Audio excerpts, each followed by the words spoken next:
রাজ্যের ৫০ লাখ মানুষের জন্য রয়েছে খুশির খবর এবং সুখবর। নবান্ন থেকে নতুন নির্দেশ এসেছে।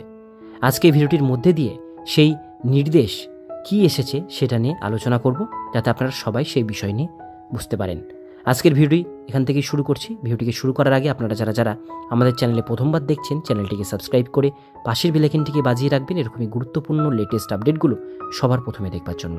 তো চলুন ভিডিওটিকে শুরু করা যাক।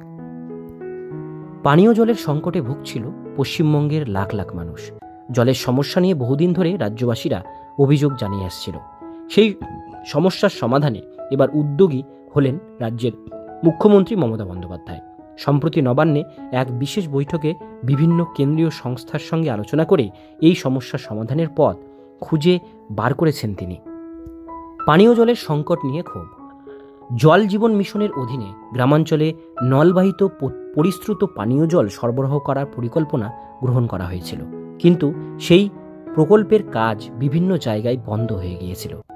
অভিযোগ উঠেছিল কেন্দ্রের কিছু সংস্থা সহযোগিতা না করায় কাজগুলি এগোনো যাচ্ছে না। মুখ্যমন্ত্রী মমতা বন্দ্যোপাধ্যায়ের আগেও এই বিষয়ে ক্ষোভ প্রকাশ করেছিলেন। জমি ও অনুমতির সমস্যার বাধা।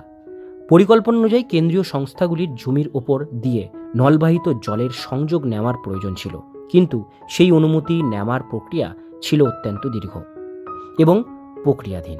ফলে প্রকল্পের কাজ আটকে ছিল। এর ফলে রাজ্যের প্রায় ৫০ লাখ মানুষকে পানীয় জলের সমস্যায় ভুগতে হয়েছিল।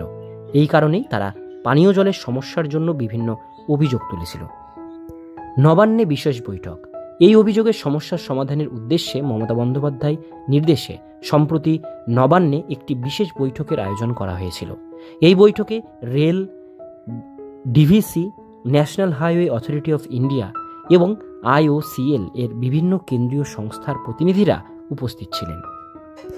বৈঠকে মুখ্য সচিব মনোজ পান্ত রাজ্যের পক্ষে প্রতিনিধিত্ব করেন এবং কেন্দ্রীয় সংস্থাগুলির জল সংক্রান্ত বিষয়ে দ্রুত পদক্ষেপ নেওয়ার আদেশ জারি করেন।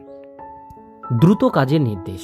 বৈঠকে সিদ্ধান্ত গ্রহণ করা হয়েছে যে যেসব জায়গায় এখনও পানীয় জলের সংযোগ আটকে রয়েছে সেখানে দ্রুত এই সমস্যা সমাধান করে কাজ শেষ করার পদক্ষেপ গ্রহণ করা হবে। বিশেষ করে ডিভিসি পর্যাপ্ত পরিমাণ জল সরবরাহ নিশ্চিত করার জন্য নির্দেশ জারি করা হয়েছে। বৈঠকের পর কেন্দ্রীয় সংস্থাগুলি এই বিষয়ে দ্রুত পদক্ষেপ নেওয়ার আশ্বাস দিয়েছে। রাজ্য সরকারও বিষয়টি গুরুত্ব সহকারে দেখার সিদ্ধান্ত গ্রহণ করেছে। রাজ্যের গ্রামাঞ্চলে পানীয় জলের সমস্যা খুব দ্রুত সমাধান হবে এবং ৫০ লাখ মানুষের জন্য পরিশ্রুত পানীয় জল সরবরাহ করা নিশ্চিত হবে। তো বন্ধুরা, ইতিমধ্যে এই পানীয় জলের কাজ কিন্তু বিভিন্ন জায়গায় চলছে। আজকের ভিডিও এতটুকুন পর্যন্তই। ভিডিওটি কেমন লাগলো অবশ্যই কমেন্টে জানাবেন।